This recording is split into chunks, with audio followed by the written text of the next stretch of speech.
उसका पहला प्रश्न है कि दक्षिण भारत के मंदिरों के आकर्षक द्वार क्या कहलाते हैं। आंसर सभी लोगों को कमेंट करके बताना है और कोशिश करना है कि आंसर 5 से 7 सेकंड में आप लोग दे दीजिए, ताकि ज़्यादा समय न लगे और हम लोग जल्दी से जल्दी इस सेट को कंप्लीट कर लें।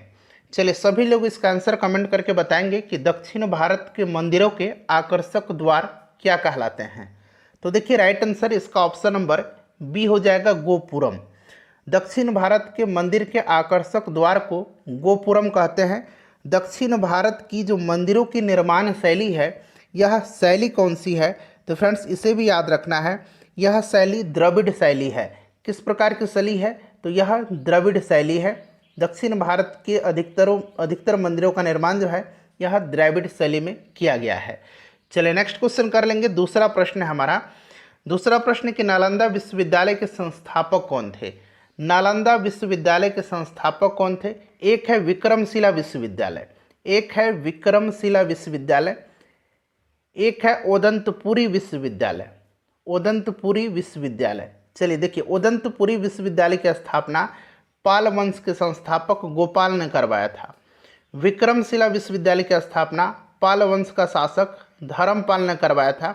और प्रश्न में पूछा गया है कि नालंदा विश्वविद्यालय की स्थापना तो कुमारगुप्त प्रथम ने करवाया। अच्छा, कुमारगुप्त के बारे में एक इम्पॉर्टेंट पॉइंट मैं आपको बता रहा हूँ जो एग्जाम में बन सकता है। कुमारगुप्त ने कौन सी उपाधि धारण किया था? तो कुमारगुप्त ने महेंद्रादित्य की उपाधि धारण किया हुआ था।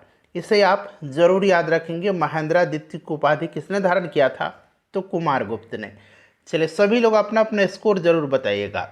देखिए, गुप्त युग में भूमि राजस्व की दर क्या कहलाती थी?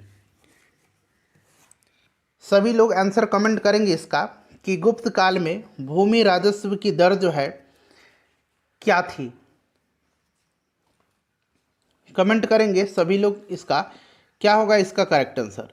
तो फ्रेंड्स, यहाँ पर ध्यान देंगे, गुप्त काल में अगर हम बात करें तो गुप्त काल में भू राजस्व कुल उत्पादन का 1/4 भाग से लेकर के 1/6 भाग हुआ करता था। तो यहाँ पर हम उपज की 6वां भाग इसका राइट आंसर लगाएंगे। देखिए, कुछ इंपॉर्टेंट पॉइंट मैं बता रहा हूँ। गुप्त काल में कृषि करने योग्य भूमि को क्या कहा जाता था? तो गुप्त काल में कृषि करने योग्य भूमि को क्षेत्र कहा जाता था।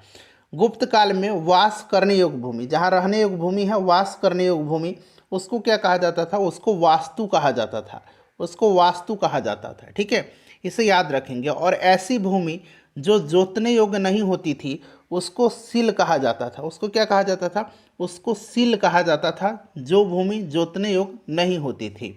और ऐसी भूमि जो जंगली होती थी, उसको कहा जाता था अपरहत, अपरहत कहा जाता था। तो इस तरह के प्रश्न बिहार पुलिस के एग्जाम में बनते हैं। ठीक है, ध्यान रखिएगा। नेक्स्ट क्वेश्चन है हमारा कि, और आप लोग सुझाव दीजिएगा कि ये जो फॉन्ट टाइप है, मतलब जैसा लिखा गया है, जैसा डिज़ाइन है, ये अच्छा है या इसमें सुधार किया जाए। ठीक है, चलिए, आज हमारा यह पहला दिन है फुल प्रैक्टिस सेट का, तो आप लोग अपना अपना सलाह जरूर दीजिएगा। और फटाफट फ्रेंड्स एक बार सेशन को लाइक कर दीजिए, इससे पता चलेगा कि सेशन आपको कैसा लग रहा है। चलिए, मेगास्थनीज ने भारतीय समाज को कितनी श्रेणियों में विभाजित किया था? मेगास्थनीज ने भारतीय समाज को कितने श्रेणियों में विभाजित किया था? बताएंगे राइट आंसर। तो मेगास्थनीज कौन था? यह सेल्यूकस निकेटर का राजदूत था। यह आया था किसके दरबार में? तो चंद्रगुप्त मौर्य के दरबार में आया था। और मेगास्थनीज की प्रसिद्ध पुस्तक है इंडिका। इसकी प्रसिद्ध पुस्तक का नाम है इंडिका। ठीक है, ध्यान रखेंगे। मेगास्थनीज ने अपने इसी पुस्तक इंडिका में भारतीय समाज को 7 श्रेणियों में विभाजित किया है। 7 श्रेणियों में विभाजित किया है। कौन कौन से हैं? तो दार्शनिक, उंगली पर काउंट कर लीजिए, दार्शनिक, कृषक, पशुपालक, कारीगर, योद्धा, निरीक्षक और सभासद। ठीक है, चलिए नेक्स्ट क्वेश्चन कर लेंगे कि विश्व ब्रेल दिवस कब मनाया जाता है? विश्व ब्रेल दिवस जो है, यह प्रत्येक वर्ष कब मनाया जाता है? सभी लोग आंसर कमेंट कीजिए और वीडियो को शेयर ज़रूर कर दीजिएगा, ताकि ज़्यादा से ज़्यादा लोग इस सेशन से जुड़े। और रोज़ सुबह 9:30 बजे आपको यह सेशन मिल जाएगा। कहीं भी रहिए, सुबह 9:30 बजे आप फ्री होकर के इस टेस्ट को एक बार ज़रूर लगा लीजिए। विश्व ब्रेल दिवस कब मनाया जाता है? तो फ्रेंड्स, यह 4 जनवरी के दिन विश्व ब्रेल दिवस मनाया जाता है। ठीक है, चलिए नेक्स्ट क्वेश्चन कर लेंगे। अगला प्रश्न है हमारा कि मयूर सिंहासन पर बैठने वाला अंतिम मुगल सम्राट कौन था। मयूर सिंहासन बनवाया था किसने? तख्ते ताऊस इसको कहा जाता था और इसका निर्माण शाहजहां ने करवाया था। मयूर सिंहासन पर बैठने वाला पहला मुगल शासक शाहजहां था और प्रश्न में अंतिम पूछा गया है। तो अंतिम मुगल शासक जो था यह कौन था? तो यह मोहम्मद शाह रंगीला था। मोहम्मद शाह को रंगीला बादशाह भी कहा जाता है। मोहम्मद शाह के समय में 1739 में नादिर शाह ने भारत पर आक्रमण किया था। ठीक है, नादिर शाह को ईरान का नेपोलियन भी कहा जाता है। ठीक है, और ये नादिर शाह 1739 पर आक्रमण किया था मोहम्मद शाह रंगीला के समय में और अपने साथ तख्ते ताउस और कोहिनूर हीरा को लेकर के ईरान चला गया। नेक्स्ट क्वेश्चन है हमारा क्वेश्चन नंबर 7। प्रश्न है कि तुजुके बाबरी किस भाषा में लिखा गया है? तुजुके बाबरी या बाबरनामा, ठीक है, बाबरनामा याद रखिएगा। यह बाबर की आत्मकथा है और बाबर ने इसे तुर्की भाषा में लिखा था, लेकिन फारसी में इसका अनुवाद जो है अब्दुल रहीम खान खाना ने किया था। ठीक है, तो तुर्की इसका राइट आंसर हो जाएगा। नेक्स्ट क्वेश्चन हमारा कि किस वर्ष हिंदुस्तान रिपब्लिकन एसोसिएशन की स्थापना हुई? हिंदुस्तान रिपब्लिकन एसोसिएशन और एक है हिंदुस्तान सोशलिस्ट रिपब्लिकन एसोसिएशन। चलिए प्रश्न पढ़िएगा, हिंदुस्तान रिपब्लिकन एसोसिएशन की स्थापना कब हुई थी? तो हिंदुस्तान रिपब्लिकन एसोसिएशन की स्थापना जो है यह कब हुई थी? तो फ्रेंड्स यह हुई थी 1924 में और हिंदुस्तान सोशलिस्ट रिपब्लिकन एसोसिएशन की स्थापना हुई थी 1928 में। ठीक है, इन सभी पॉइंट्स को आप ध्यान रखिएगा। चलिए नेक्स्ट क्वेश्चन है हमारा क्वेश्चन नंबर 9 कि बंगाल विभाजन की घोषणा की गई थी। बंगाल विभाजन हुआ था 1905 में। कौन उस समय वायसराय था? तो लॉर्ड कर्जन था। लॉर्ड कर्जन था। ठीक है, ये बहुत ही इंपॉर्टेंट है बंगाल विभाजन। बंगाल विभाजन की घोषणा पूछा गया है कब की गई थी? घोषणा किया गया था 19 जुलाई 1905 को और पूरे देश में यह प्रभावी हुआ था 16 अक्टूबर 1905 से। 16 अक्टूबर 1905 से यह प्रभावी हुआ था। नेक्स्ट क्वेश्चन है क्वेश्चन नंबर 10 कि लंदन में इंडिया हाउस के संस्थापक कौन थे? लंदन में इंडिया हाउस के संस्थापक, इंडियन हाउस के संस्थापक बताइए, इंडियन हाउस के संस्थापक लंदन में कौन थे? तो 1905 में लंदन में इंडियन हाउस की स्थापना किया था श्यामजी कृष्ण वर्मा ने। किसने किया था? श्यामजी कृष्ण वर्मा ने किया था। नेक्स्ट क्वेश्चन है कि राज्यसभा की सीटों की चर्चा जो है यह किस अनुसूची में है? राज्यसभा की सीटों की चर्चा किस अनुसूची में है? चलिए बताइएगा कौन सी अनुसूची है? राइट आंसर क्या हो जाएगा इसका? करेक्ट आंसर इसका क्या हो जाएगा? तो सही आंसर फ्रेंड्स इसका ऑप्शन नंबर बी हो जाए। एक मिनट रुक जाइए, इसका ऑप्शन नंबर यहां पर देखेंगे, सीटों की चर्चा ऑप्शन नंबर बी हो जाएगा। ठीक है, इसमें जो है राज्यसभा की सीटों की चर्चा है। तीसरी अनुसूची जो है, तीसरी अनुसूची, इसमें विभिन्न प्रकार के जो पदाधिकारी हैं उनकी शपथ का चर्चा है। क्लियर? 7वीं अनुसूची में जो है, 7वीं अनुसूची में इसमें शक्ति का विभाजन है। ठीक है, और संघ सूची, राज्य सूची, समवर्ती सूची, केंद्र और राज्यों के बीच शक्ति का बंटवारा है इसमें। और 5वीं अनुसूची जो है इसमें अनुसूचित जाति और जनजाति के प्रशासन के संबंध में चर्चा है। अच्छा, 6ठी अनुसूची बड़ा इंपॉर्टेंट है। 6ठी अनुसूची में असम, यहाँ मैं लिख देता हूँ, असम, मेघालय, त्रिपुरा और मिजोरम, ये राज्य आपको याद रखना है। इन 4 राज्यों के जनजातीय क्षेत्रों के प्रशासन का उल्लेख है 6ठी अनुसूची में। नेक्स्ट क्वेश्चन है कि निम्न में से किस राज्य विधानसभा में, किसी राज्य विधानसभा में, हाँ किस है, किस राज्य विधानसभा में सीटों की संख्या अधिक है? तो इसमें सबसे ज़्यादा सीटों की संख्या जो है ये कहाँ पर है? तो फ्रेंड्स यह उत्तर प्रदेश में है। ठीक है, उत्तर प्रदेश में है, 403 सीट है, 403। अच्छा, बिहार विधानसभा में 243 सीट है। बिहार विधान परिषद में 75 सीट है। ठीक है, याद रखेंगे। बिहार में लोकसभा की 40 सीट है, बिहार में राज्यसभा की 16 सीट है। ये सारे पॉइंट्स ध्यान रखिएगा। नेक्स्ट क्वेश्चन है कि मौलिक कर्तव्यों को निर्धारित किया गया, मौलिक कर्तव्य को निर्धारित किया गया है किस संविधान संशोधन के द्वारा? तो देखिए, सरदार स्वर्ण सिंह समिति का अनुशंसा पर, सरदार स्वर्ण सिंह समिति का अनुशंसा पर जो 42वां संविधान संशोधन था 1976 वाला, इसमें जो है मौलिक कर्तव्य को यानी कि फंडामेंटल ड्यूटीज़ को जोड़ा गया। किसमें? तो संविधान के भाग 4A के अनुच्छेद 51A में रखा गया है। ठीक है, याद रखेंगे, बहुत ही इंपॉर्टेंट है। वर्तमान में टोटल मौलिक कर्तव्य कितने हैं? तो वर्तमान में टोटल 11 मौलिक कर्तव्य हैं। चलिए नेक्स्ट क्वेश्चन करेंगे कि सीमा सुरक्षा बल, ठीक है, बॉर्डर सिक्योरिटी फोर्स BSF की स्थापना कब की गई? सीमा सुरक्षा बल यानी कि BSF की स्थापना कब की गई?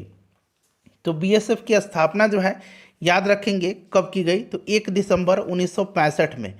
ठीक है, 1 दिसंबर 1965 में किया गया और यह भारत तथा उनके पड़ोसी देशों की सीमा पर तैनात किए जाते हैं। इसकी मुख्यालय जो है, हेडक्वार्टर जो है, नई दिल्ली में है। अगला प्रश्न है हमारा कि निम्नलिखित उच्च न्यायालयों में से कौन एक से अधिक राज्य या केंद्र शासित प्रदेश के लिए है? निम्नलिखित उच्च न्यायालयों में से कौन एक से अधिक राज्य और केंद्र शासित प्रदेश के लिए है? तो इसमें से कौन सा हाई कोर्ट है? टोटल अभी वर्तमान में भारत में कितने हाई कोर्ट हैं? तो टोटल 25 हाई कोर्ट हैं, 25 उच्च न्यायालय हैं। इसे याद रखिएगा। ठीक है, चलिए राइट आंसर क्या हो जाएगा? तो इसमें से देखिए गुवाहाटी का हो जाएगा। गुवाहाटी हाई कोर्ट जो है यह एक से अधिक राज्यों के लिए है। इसकी क्षेत्र अधिकारिता जो आता है यह असम, नागालैंड, मिजोरम और अरुणाचल प्रदेश तक आता है। ठीक है, चलिए नेक्स्ट क्वेश्चन है कि पंचायत चुनाव कराने हेतु निर्णय किसके द्वारा लिया जाता है? पंचायत चुनाव कराने हेतु निर्णय जो है ये किसके द्वारा लिया जाता है? तो यह निर्णय होता है किसका? तो राज्य सरकार का। किसका निर्णय होता है? तो यह राज्य सरकार का। ठीक है, option number B right answer हो जाएगा। पंचायतों को संविधान की 7वीं अनुसूची में राज्य सूची के अंतर्गत रखा गया है। ठीक है, चलिए नेक्स्ट क्वेश्चन कर लेंगे। अगला प्रश्न है हमारा कि निम्नलिखित में से कौन सा देश विश्व का सबसे अधिक केसर उत्पादन करता है? सबसे ज़्यादा केसर का उत्पादन जो है विश्व में कौन सा देश करता है? तो सबसे ज़्यादा केसर उत्पादन करता है ईरान। ठीक है, ईरान करता है। और भारत में जम्मू कश्मीर में केसर का उत्पादन सबसे अधिक होता है, जम्मू कश्मीर में। नेक्स्ट क्वेश्चन है कि निम्न में से कौन सा कहवा पतन के नाम से जाना जाता है? कहवा पतन के नाम से किसको जाना जाता है? बताएंगे राइट आंसर क्या हो जाएगा? कहवा पतन के नाम से जाना जाता है। तो फ्रेंड्स यह ब्राज़ील का सेंटोस बंदरगाह है। सेंटोस बंदरगाह है, इसी को कहवा पतन कहा जाता है। सेंटोस बंदरगाह को ब्राज़ील में है यह। निम्नलिखित में से कौन एक पतन नगर नहीं है? यहाँ पर थोड़ा सुधार कर लीजिए, यहाँ पर कैनबरा बना लीजिएगा। ठीक है, ये कैनवास हो गया, ये टाइपिंग एरर है, कैनबरा हो गया। चलिए आप बताइए कौन सा इसमें से पतन नगर नहीं है? तो बिल्कुल टोक्यो पतन नगर है। टोक्यो जापान की राजधानी है। ठीक है, चलिए उसके बाद न्यूयॉर्क भी पतन नगर है। न्यूयॉर्क जो है यह भी पतन नगर है। किस नदी के किनारे है न्यूयॉर्क? तो यह हडसन नदी के किनारे है। लंदन भी पतन नगर है, यह टेम्स नदी के किनारे है। ठीक है, कैनबरा नहीं है, कैनबरा पतन नगर नहीं है। और ध्यान रखिएगा ऑस्ट्रेलिया की राजधानी कैनबरा है। ठीक है, नेक्स्ट क्वेश्चन है हमारा कि शहतूत जो विश्व का सबसे सुंदर, गर्म और हल्का ऊन माना जाता है वह कहाँ पैदा होता है? शहतूत नहीं होगा, यहाँ पर सुधार लीजिएगा, यह शहतूरा है। ठीक है, टाइपिंग एरर है ये थोड़ा सा। शहतूरा जो विश्व का सबसे सुंदर, गर्म और हल्का ऊन माना जाता है वह कहाँ पैदा होता है? वह कहाँ पैदा होता है बताइए? राइट आंसर इसका क्या हो जाएगा? तो फ्रेंड्स यह पैदा होता है कहाँ पर? तो यह पैदा होता है चीन में। ठीक है, चीन में होता है। राइट आंसर इसका चीन राइट आंसर हो जाएगा। चलो उसके बाद नेक्स्ट क्वेश्चन है, याद रखिएगा, अच्छा प्रश्न है, शहतूरा। ठीक है, भारत के निम्न राज्यों में से किसे चीनी का कटोरा कहा जाता है? चीनी का कटोरा किसको कहा जाता है? आंसर देते चलना है सबको, आंसर देते चलिए सभी लोग। भारत के निम्न राज्यों में से किसे चीनी का कटोरा कहा जाता है? तो उत्तर प्रदेश को चीनी का कटोरा कहा जाता है। ठीक है, उत्तर प्रदेश इसका राइट आंसर हो जाएगा। चलिए उत्तर प्रदेश इसका करेक्ट आंसर हो जाएगा। लेकिन अब जो है सबसे ज़्यादा गन्ना का उत्पादन महाराष्ट्र में होता है। ठीक है, चलिए नेक्स्ट क्वेश्चन कर लेंगे हमारा कि निम्न में से नकदी फसल कौन सी नहीं है? कौन सी इसमें से नकदी फसल नहीं है? नकदी फसल इसमें से कौन सी नहीं है? चलिए बताइएगा राइट आंसर क्या हो जाएगा इसका? नकदी फसल कौन सी नहीं है? नकदी फसल इसमें से कौन सा नहीं है? जूट, मूंगफली, गन्ना नकदी फसल है, ज्वार नकदी फसल नहीं है। ठीक है, चलिए ज्वार जो है नकदी फसल नहीं है, बाकी जूट, मूंगफली, गन्ना ये नकदी फसल हैं।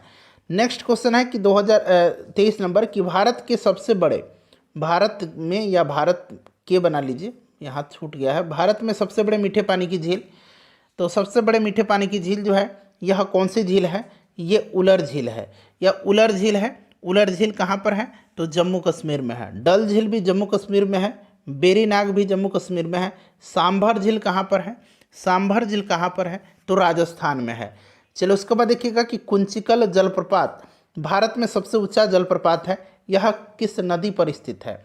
कुंचिकल जलप्रपात जो है यह भारत का सबसे ऊंचा जलप्रपात है, यह किस नदी पर है? तो कुंचिकल जो है यह वराही नदी पर है। और राज्य अगर पूछा जाएगा तो राज्य कर्नाटक याद रखेंगे, ठीक है, कर्नाटक याद रखेंगे। अच्छा, नर्मदा नदी पर कौन सा जलप्रपात है? धुआंधार जलप्रपात है। धुआंधार जलप्रपात है, ठीक है, याद रखिएगा, धुआंधार जलप्रपात है। स्वर्ण रेखा नदी पर कौन सा जलप्रपात है? तो स्वर्ण रेखा पर हुंडरू जलप्रपात है। हुंडरू जलप्रपात है, ठीक है, ध्यान रखिएगा। चलिए आगे बढ़ेंगे, नेक्स्ट क्वेश्चन कर लेंगे कि विश्व बैंक के नवीनतम विकास प्रतिवेदन के अनुसार भारतीय अर्थव्यवस्था की स्थिति क्या है? विश्व बैंक के अगर हम बात करें सकल घरेलू उत्पाद 2020 के आंकड़ों के अनुसार जीडीपी के संदर्भ में विश्व की 10 शीर्ष अर्थव्यवस्थाओं में से भारत का स्थान जो है यह कौन सा है? तो भारत जो है यह कौन से नंबर पर है? बताइए, राइट आंसर क्या हो जाएगा?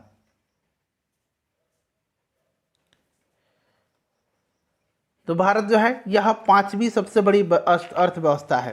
5वीं सबसे बड़ी अर्थव्यवस्था है, ठीक है, 5वीं राइट आंसर हो जाएगा, 5वीं सबसे बड़ी अर्थव्यवस्था है।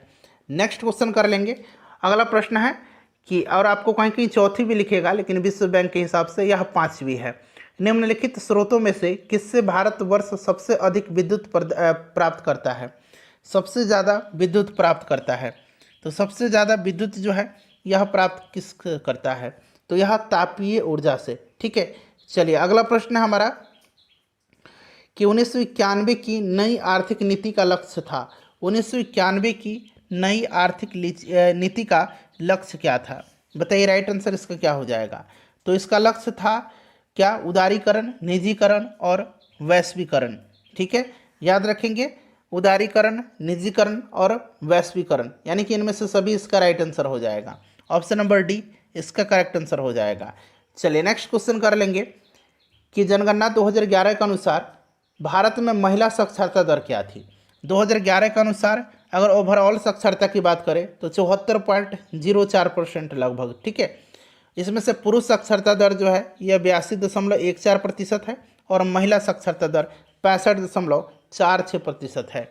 नेक्स्ट क्वेश्चन कर लेंगे, क्वेश्चन नंबर 29 कि भारत में आर्थिक सुधार के जनक किसे कहा जाता है? भारत के आर्थिक सुधार के जनक किसे कहा जाता है? तो फ्रेंड्स यह मनमोहन सिंह जी को कहा जाता है। Doctor Manmohan Singh right answer हो जाएगा।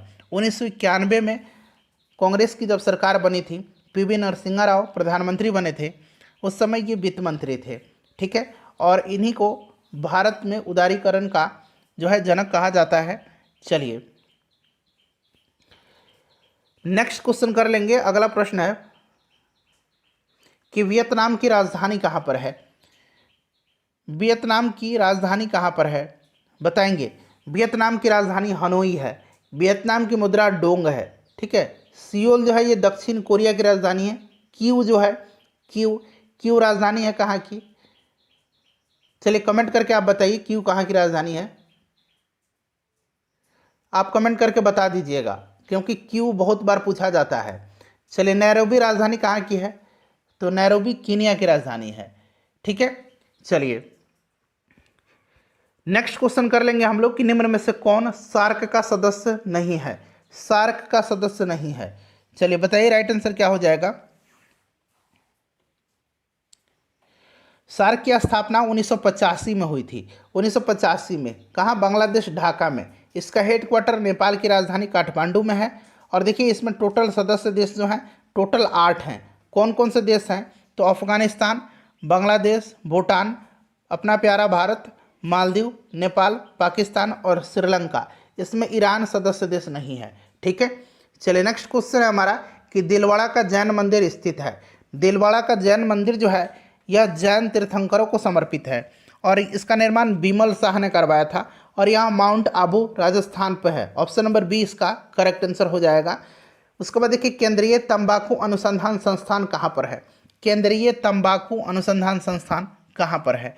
तो फ्रेंड्स यह जो है यह राजमुंदरी में है, राजमुंदरी में है, याद रखिएगा राजमुंदरी में, ध्यान रखिएगा फ्रेंड्स राजमुंदरी में है। अच्छा, केंद्रीय कृषि अनुसंधान संस्थान कहाँ पर है? तो ये नई दिल्ली में है। केंद्रीय वन अनुसंधान संस्थान कहाँ है?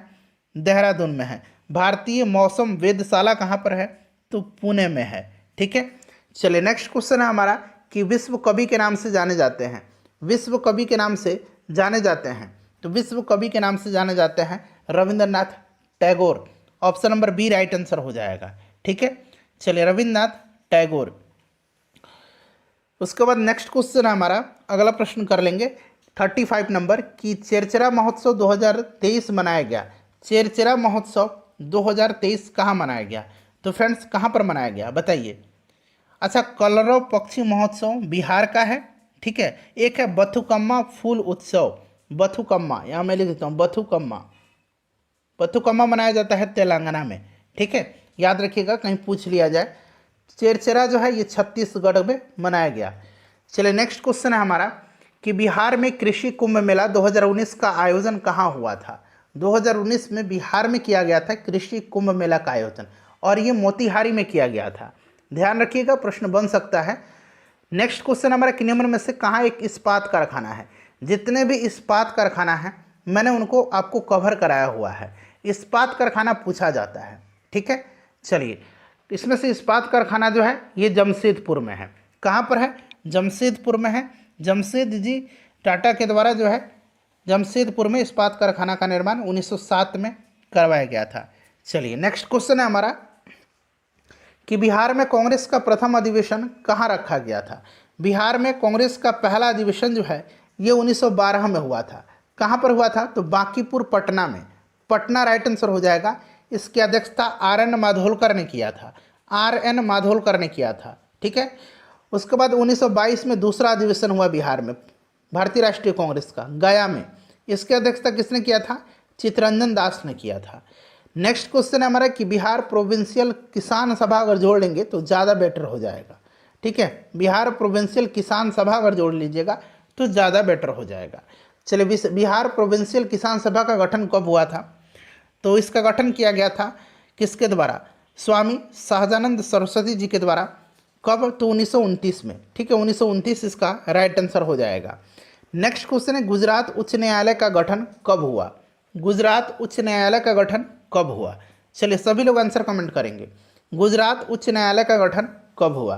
तो फ्रेंड्स यहाँ 1 मई 1960 को हुआ था। 1 मई 1960 को गुजरात हाईकोर्ट का गठन किया गया था। उसके बाद देखिएगा कि किसी तत्व की संयोजक शक्ति क्या कहलाती है? किसी तत्व की संयोजक शक्ति जो है क्या कहलाती है बताइए। तो फ्रेंड्स यह कहलाती है संयोजकता। क्या कहलाती है? यह संयोजकता कहलाती है। तत्वों की संयोजक शक्ति को संयोजकता कहा जाता है। किसी तत्व की संयोजकता एक संख्या है जो किसी तत्व के एक परमाणु द्वारा हाइड्रोजन के परमाणु से संयुक्त करने की क्षमता को प्रदर्शित करता है। ठीक है, चलिए अगला प्रश्न कर लेंगे कि यहाँ था थोड़ा सा यहाँ पर सुधार कर लीजिएगा। यहाँ मैं लिख देता हूँ NH4। ठीक है, उसके बाद 2SO4। इस तरह से भी है तो भी कोई दिक्कत नहीं है, लेकिन ऑप्शन में आपको आंसर इस तरह से नहीं मिल पाएगा, ये एक्चुअल है। चलिए अब पूछा गया है कि एक अणु में कितने परमाणु हैं? एक अणु में कितने परमाणु? अब देखिए यहाँ पर देखिएगा तो ये 4 दूना 8 हो जाएगा। अब इस तरह से हाइड्रोजन कितना हो गया? 8। ठीक है, अब ये 4 जो है H पर है तो ये अब 2 नाइट्रोजन हो गया तो 10 हो गया। अच्छा, यहाँ पर S यानी कि सल्फर कितना है? तो सल्फर 1 है। ऑक्सीजन कितना है? तो 4 है। 8 2 10, 1 11, 4 15, यानी कि 15 इसका राइट आंसर हो जाएगा। ठीक है, क्लियर। अच्छा, ऐसे निकालेंगे तो क्या हो जाएगा? ये इस तरह से लिखा हुआ है NH2SO है, तो यानी कि ये नाइट्रोजन 2, हाइड्रोजन 2, 1 सल्फर, 1 ऑक्सीजन, तो 2 2 4 और 2 6 होगा इस तरह से। ठीक है, तो तरीका याद रखना आपको। इसका 15 राइट आंसर हो जाएगा जो मैंने आपको बताया था NH4 होल 2। ठीक है, इंटू SO4। नेक्स्ट क्वेश्चन कर लेंगे फ्रेंड्स अब कि किसने यह खोजा कि हर 8वें तत्व के गुण पहले के समान हैं।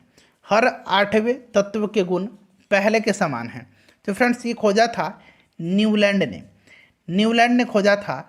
न्यूलैंड का आपको अष्टक का नियम याद होगा, ठीक है। और त्रिक का नियम दिया था, त्रिक का जो नियम दिया था ये डोबरनेयर ने दिया था। और अष्टक का नियम किसने दिया था? अष्टक का नियम तो ये न्यूलैंड ने दिया था, ठीक है।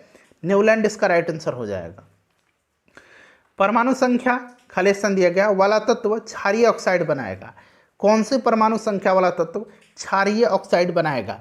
चलिए, साइंस का बहुत अच्छा लेवल मैंने रखा है, बताइए राइट आंसर इसका क्या हो जाएगा।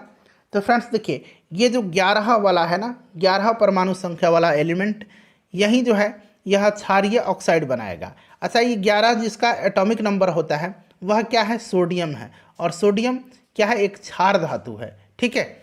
चलिए नेक्स्ट क्वेश्चन कर लेंगे कि COOH में जो फंक्शनल ग्रुप है वो कौन सा है। इसमें जो फंक्शनल ग्रुप है ये कौन सा है? तो ये कार्बोक्सिलिक एसिड है।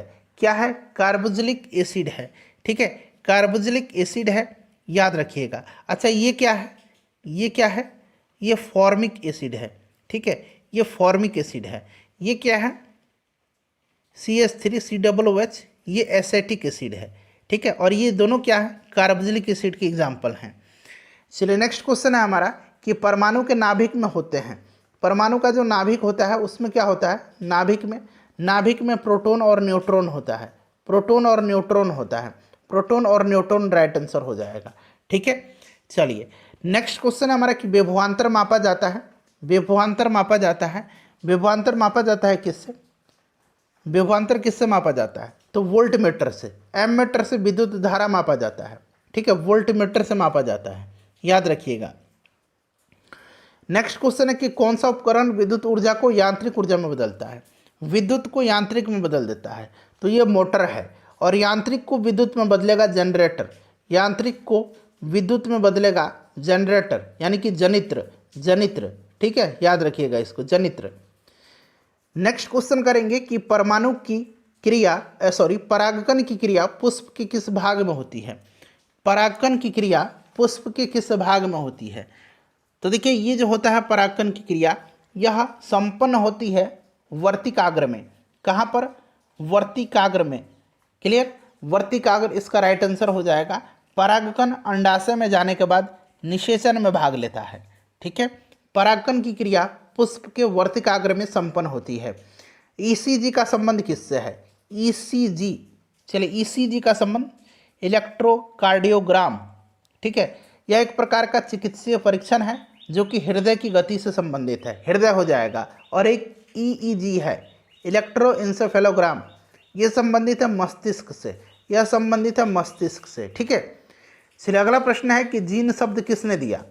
जीन शब्द को किसने दिया था? जीन शब्द दिया था जोहानसन ने। किसने दिया था? जीन शब्द को दिया था जोहानसन ने, ठीक है। जोहानसन ने दिया था। ऑप्शन नंबर यहाँ पर देखिएगा तो आपका बी राइट आंसर हो जाएगा, ठीक है। चलिए बी राइट आंसर हो जाएगा। उसके बाद देखिए कि डाइबोरेन 120 डिग्री सेंटीग्रेड पर अमोनिया से क्रिया करके क्या देता है? डाइबोरेन 120 डिग्री सेंटीग्रेड पर अमोनिया से क्रिया करके क्या देता है? तो फ्रेंड्स यह जो है यह क्या देता है? यह देता है B2H6 2NH3, ठीक है, जो कि ऑप्शन में कहाँ पर दिया गया है? तो ऑप्शन बी में दिया गया है। नेक्स्ट क्वेश्चन है कि आँख के किस भाग पर वस्तु का प्रतिबिंब बनता है? वस्तु का प्रतिबिंब जो है यह कहाँ पर बनता है? तो फ्रेंड्स यह रेटिना पर बनता है। कहाँ बनता है?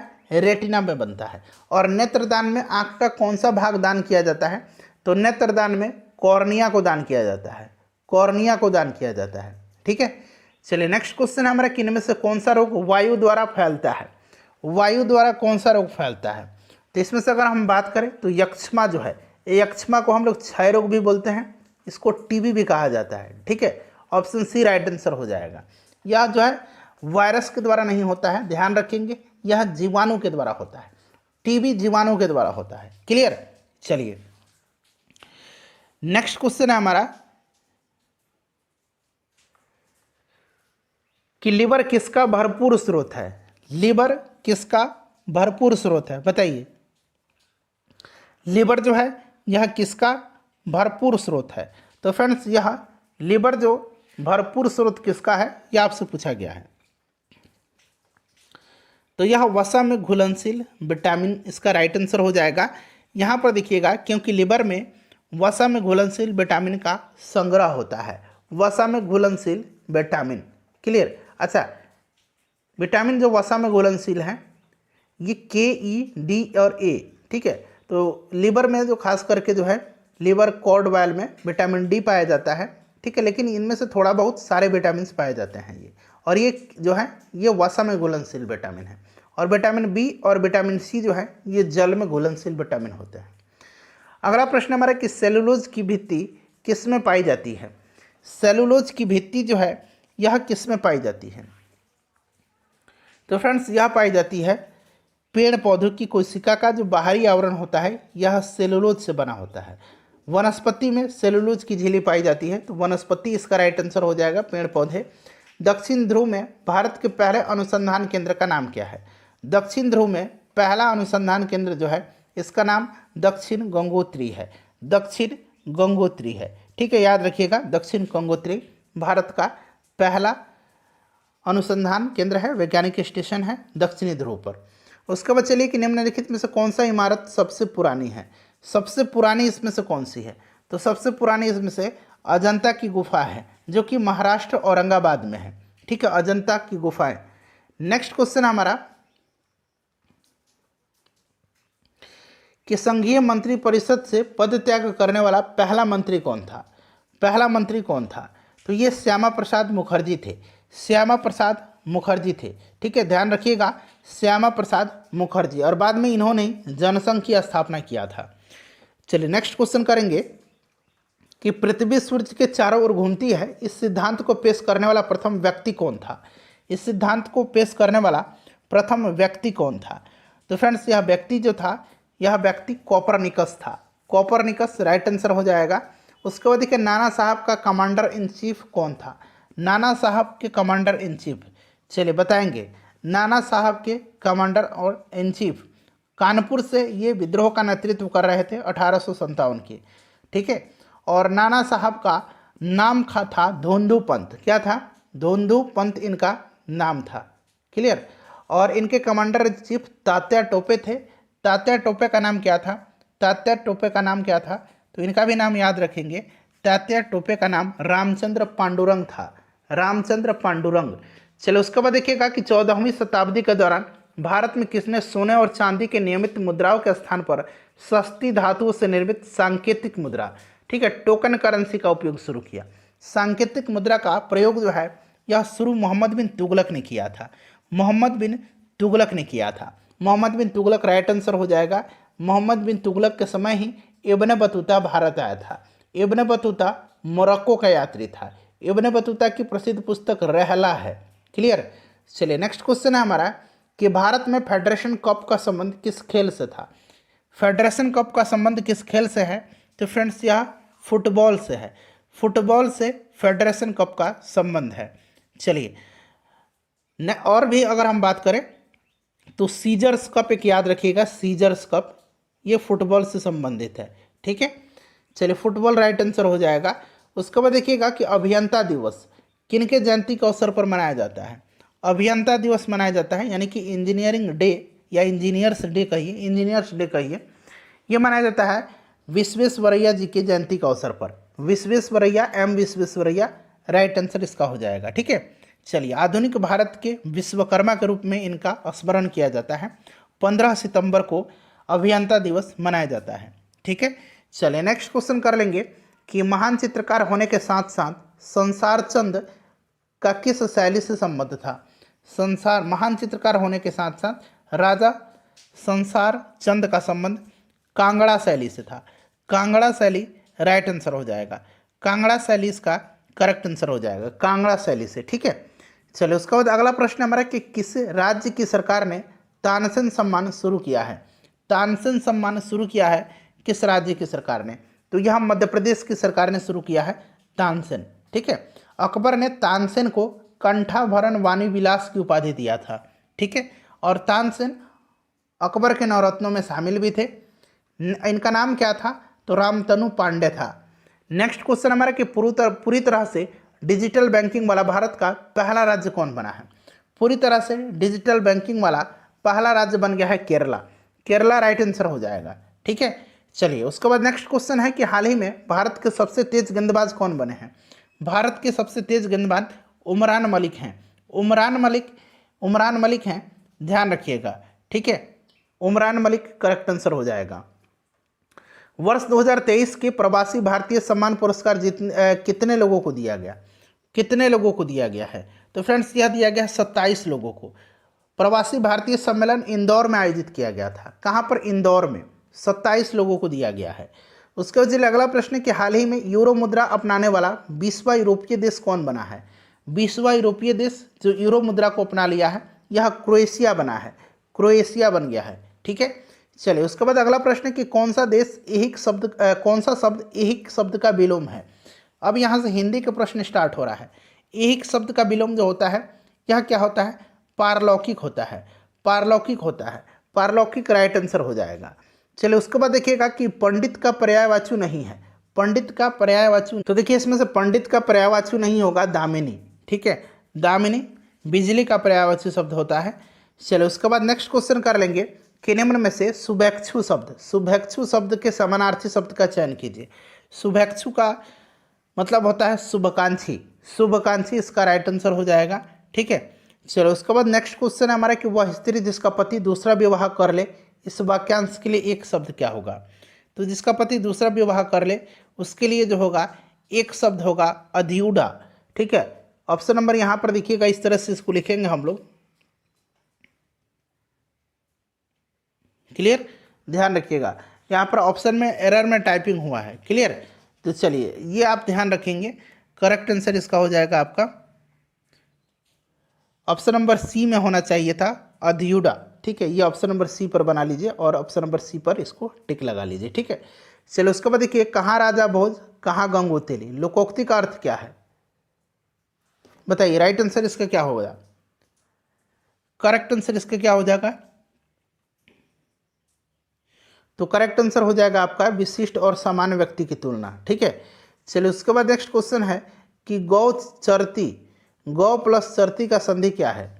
गौ प्लस चरती का संधि क्या है, बताइए। तो राइट आंसर इसका ऑप्शन नंबर सी हो जाएगा, गौस चरती। उसके बाद देखिएगा कि एक वाक्य शुद्ध है, इसमें देखिए इसमें से शुद्ध वाक्य जो है ना ये आपका ऑप्शन डी है। इस बात का स्पष्टीकरण आवश्यक है, ये वाला शुद्ध वाक्य हो जाएगा। चलो उसके बाद देखिएगा कि मिश्रित वाक्य को साधारण वाक्य में बदलिए। ठीक है, जो कभी लोकप्रिय होता है उसका सम्मान सभी करते हैं, बताइए। तो इसमें से क्या होगा? तो कि लोकप्रिय कवि का सम्मान सभी करते हैं। ठीक है, लोकप्रिय कवि का सम्मान सभी करते हैं। नेक्स्ट क्वेश्चन है हमारा कि मुझे तोड़ लेना बनमाली उस पथ पर देना तुम फेंक, मातृभूमि पर शीश चढ़ाने जिस पथ पर जाते वीर अनेक। ठीक है, कौन सी ये पंक्ति जो है इसका रचयिता कौन है?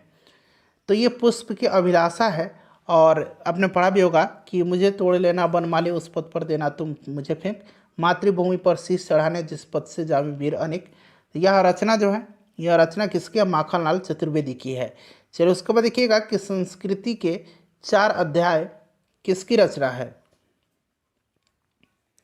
राइट आंसर संस्कृति के 4 अध्याय रामधारी सिंह दिनकर जी की रचना है। उसके बाद चलिए अगला प्रश्न है 81 से, यहाँ से इंग्लिश का प्रश्न हो रहा है। यहाँ खाली स्थान भरना है, बाई खाली स्थान है, खाली united struggle we may achieve success. बताइए यहाँ पर क्या खाली स्थान होगा? By a united struggle we may achieve success. ठीक है,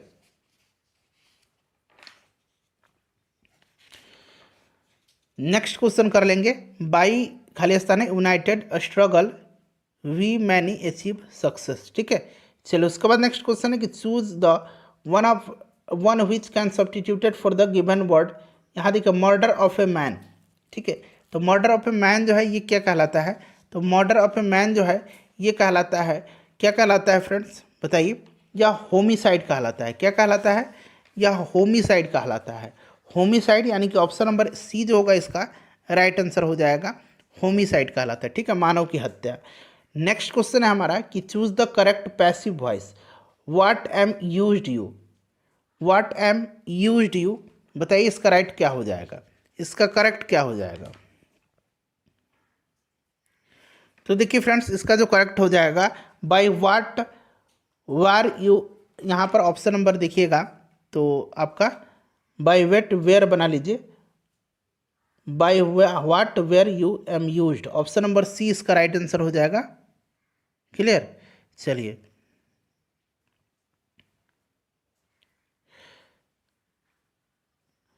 नेक्स्ट क्वेश्चन है कि एंटोनिम्स ऑफ द वर्ड, यहाँ देखिए बिट्रायल, इसका मतलब क्या होता है। बिट्रायल का जो मतलब होता है वो आपका क्या होता है, विश्वासघात होता है। तो निष्ठा हो जाएगा, लॉयलिटी इसका राइट आंसर हो जाएगा। उसके बाद देखिए synonym of the word solicit, ठीक है, सॉलिसिट का सिनोनिम आपको बताना है। चलिए सॉलिसिट का सिनोनिम बताना है। सॉलिसिट यानी कि रिक्वेस्ट मांगना, ठीक है, रिक्वेस्ट हो जाएगा। चलो उसके बाद देखिएगा कि क्वेश्चन नंबर 86 से 87 find out the error of, ठीक है। तो चलिए 86 में पहले करेंगे कि द सीनरीज, ठीक है, of Kashmir is very charming, कौन सा है, अगर नो एरर है तो यहाँ नो एरर लगा देंगे। तो देखिए यहाँ पर जो होता है ना, यहाँ प्लूरल नहीं होता है सीनरीज का, सीनरीज का हमेशा ये सिंगुलर ही होता है, सीनरी, ठीक है, द सीनरी ऑफ कश्मीर इस तरह से होना चाहिए। तो ये वाला पार्ट में एरर हो जाएगा। उसके बाद देखिएगा अगला प्रश्न है कि neither of two children said this prayer before going to bed. अब यहाँ पर देखेंगे सेड की जगह यहाँ पर होगा सेज होगा, ठीक है, neither of two children says this prayer before going to bed, ठीक है। चलिए अगला प्रश्न कर लेंगे। नेक्स्ट क्वेश्चन है कि choose the alternative which best express the meaning of the given idiom phrase to shed crocodile tear, ठीक है, यानी कि मगरमच्छ की आंसू बहाना। तो राइट आंसर इसका क्या हो जाएगा, ऑप्शन नंबर बी हो जाएगा, टू प्रिटेंडेड ग्रीफ, ठीक है, to pretend grief. Next question है कि change into indirect speech, they said we have lived here for a long time. चलिए इसका क्या हो जाएगा, तो देखिए इसका जो आपका बताना है किसमें, तो इनडायरेक्ट स्पीच में। तो इसका करेक्ट आंसर हो जाएगा they said they had lived here for a long time, option number इसका सी हो जाएगा राइट आंसर। चलिए क्वेश्चन नंबर 90 में देखिएगा कि select the most appropriate option to fill in the blanks. She would not get the award, खाली स्थान दिया गया है, सी डिजर्व इट। तो यहाँ पर अनलेस हो जाएगा, she would not get the award unless she deserve it, ठीक है। चलिए उसके बाद देखिए 91 से फ्रेंड्स मैथ के प्रश्न है, पीडीएफ आपको टेलीग्राम पर मिलेगा। 91 से 100 तक में मैथ के प्रश्न है। चलिए यहाँ पर देखिए इसका राइट आंसर जो होगा ये क्या हो जाएगा, मैं आंसर बता देता हूँ, 52 इसका करेक्ट आंसर हो जाएगा, 52 इसका करेक्ट आंसर हो जाएगा। आप लोग सॉल्व कर सकते हैं, ठीक है। चलिए यहाँ पर देखिए a cube minus b cube दे रखा है इतना, तो आप क्या करिए कि a cube minus b cube, ठीक है, इक्वल टू क्या होता है ए माइनस, इसका फॉर्मूला ए माइनस बी का whole cube minus 3ab into a minus b होता है। अब देखिए यहाँ पर दे रखा है ए माइनस बी 4, तो यहाँ 4 का क्यू हो जाएगा, ठीक है, ए माइनस बी का होल क्यू भी दे रखा है, ए क्यू माइनस बी क्यू दे रखा है 208, यहाँ पर 3ab, ठीक है, और ए माइनस बी दे रखा है 4। तो इस तरह से इसको सॉल्व कर लीजिएगा, निकालेंगे तो इसका राइट आंसर 52 आ जाएगा। उसके बाद देखिएगा कि 10.8 और 4.8 के बीच मध्यानुपाती और 2 और 4 के बीच तृतीयानुपाती का योग कितना होगा। तो मध्यानुपाती का formula root under A B होता है, यानी कि 10.8 इंटू 4.8, ठीक है, ये जब आप मल्टीप्लाई करेंगे तो ये आएगा 7.2, आप निकालेंगे रूट से तो। और इसका तृतीयानुपाती का फॉर्मूला होता है बी स्क्वायर अपॉन ए, बी यहाँ पर 4 है और ए कितना है 2 है, तो यानी कि 4 का स्क्वायर 4 चौका 16 और ए कितना है 2 है, तो इसका 8 आ जाएगा। तो 8 और 7.2 यानी कि 15.2 राइट आंसर हो जाएगा। मैथ आप लोग सॉल्व कर लीजिएगा, मैथ का सॉल्यूशन यहाँ पर मैं नहीं करा पाऊँगा, वीडियो लंबी हो जाएगी, ठीक है। आसान आसान मैथ के प्रश्न रहते हैं। इसका करेक्ट आंसर मैं आपको बता देता हूँ 17 हो जाएगा। पीडीएफ टेलीग्राम पर मिलेगा, टेलीग्राम से जुड़िए, ठीक है। 40 डिग्री इसका करेक्ट आंसर हो जाएगा। उसके बाद देखिए 94 का जो करेक्ट आंसर हो जाएगा फ्रेंड्स, सिंपल सा क्वेश्चन है, 94 का करेक्ट आंसर क्या हो जाएगा, 1 मिनट रुक जाइए, हाँ ये 95 होगा, 94 पहले वाला क्वेश्चन था, तो ये आपका हो जाएगा ऑप्शन नंबर डी हो जाएगा। चलो उसके बाद देखिएगा 96 का करेक्ट आंसर हो जाएगा ऑप्शन नंबर ए, 97 का करेक्ट आंसर हो जाएगा ऑप्शन नंबर बी, 98 का राइट आंसर जो हो जाएगा 98 का वो आपका ऑप्शन नंबर ए हो जाएगा। 1 मिनट रुक जाइए, हाँ ऑप्शन नंबर ए हो जाएगा। चलो उसके बाद देखिए 99 का करेक्ट आंसर होगा आपका 15 दिन, ठीक है, ऑप्शन ए में यहाँ पर 15 दिन दिया गया है।